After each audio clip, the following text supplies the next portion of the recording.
This has been a historic week for all the wrong reasons in Oregon, California, and Washington. We came very close to losing everything this week: our home, vineyard, everything. It didn't happen, and we're very grateful to be here.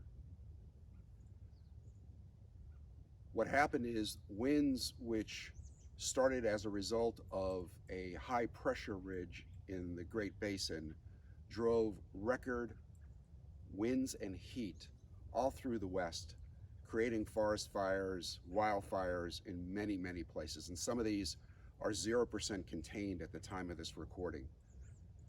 We had a smaller version of that called the Chehalem Mountain Ball Peak Fire right behind me here. And that was the one that really sent us scared, to be honest. But we're here, and the vineyard is still here, and our dogs are still here. There's one back there that maybe you could see. But we're not sure about the grapes, to be perfectly honest. If you could see behind me and just focus up on the ridge of Douglas firs up there, you notice it's very, very hazy. Right now, as I'm recording this, the air quality index is at 276. That is extremely unhealthy air, and why I'm out here with a mask doing any kind of work. This has nothing actually in the vineyard to do with COVID. This has everything to do with air quality right now.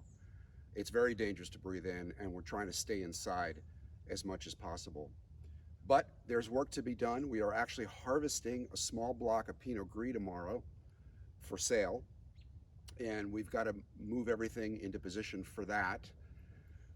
The rest of the vineyard, honestly, is a crapshoot. We don't know. We don't know if we're even going to end up picking it, or if we do, whether it's going to be a reduced pick, or whether the smoke will have tainted the grapes. There's a lot of unknowns right now. We're going to take it one day at a time, and what we're really hoping for is some rain that's at least forecast for Tuesday, or I think perhaps Monday night, this coming Monday, Tuesday, Wednesday, Thursday. And we need that rain to move a lot of this particulate stuff that's in the air here. You don't see it as ash, but it is a fine coating of dust. And this is from a result of all the big wildfires that, because of the offshore flow this past week, blew out over the Pacific Ocean and is now, as the onshore flow has resumed, settling back in. Now, unfortunately, we don't have enough wind behind it, so that smoke is just settling here in the Willamette Valley in a very uncomfortable blanket. But again, we're happy to be here. We'll take our blessings any way we can, because I'll show you what we were facing just a few nights ago. Here is how things unfolded. That dark gray is actually smoke from all the wildfires in Oregon. The white smoke is the fire behind our house by about a mile to a mile and a quarter uphill, and blowing to the west and southwest, so really away from us. And that made all the difference in the world of staying versus evacuating. We are actually a level 2 evacuation. That's us with the starred property on that hill. The red shows the area that was a level 3 mandatory evacuation. So it was really right up to our property line. We made the call to stay. In the evening, it wasn't bad. I woke up thinking, well, the firefighters had gotten a good handle on it. But when I went up to the top of the hill in the morning, this was actually shot at 6:15 in the morning, and camera added some light so you could see what was going on. The fire had obviously spread, both to the west, the way the winds were blowing, but also to the east. You'll notice it's climbing up that hill on the left-hand side. So a very dangerous situation indeed. People on scanners were able to hear the firefighters speaking, and they were talking about running out of water. Most of the air assets are being deployed elsewhere in Oregon and California, the really big stuff.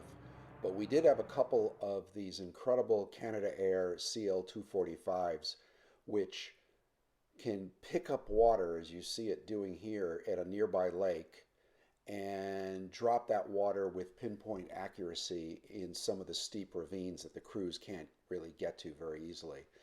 You'll see that's water actually being vented so the plane doesn't overload, and it can pick up an incredible 3 tons of water weight without even stopping.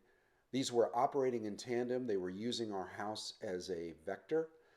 They would come right over the vineyard and the house, which I imagine was easier to see by air, and bank right into the fire. And this is the way it looked when they had gotten things a bit under control. You'll notice that fires are still burning to the left, but a much better situation.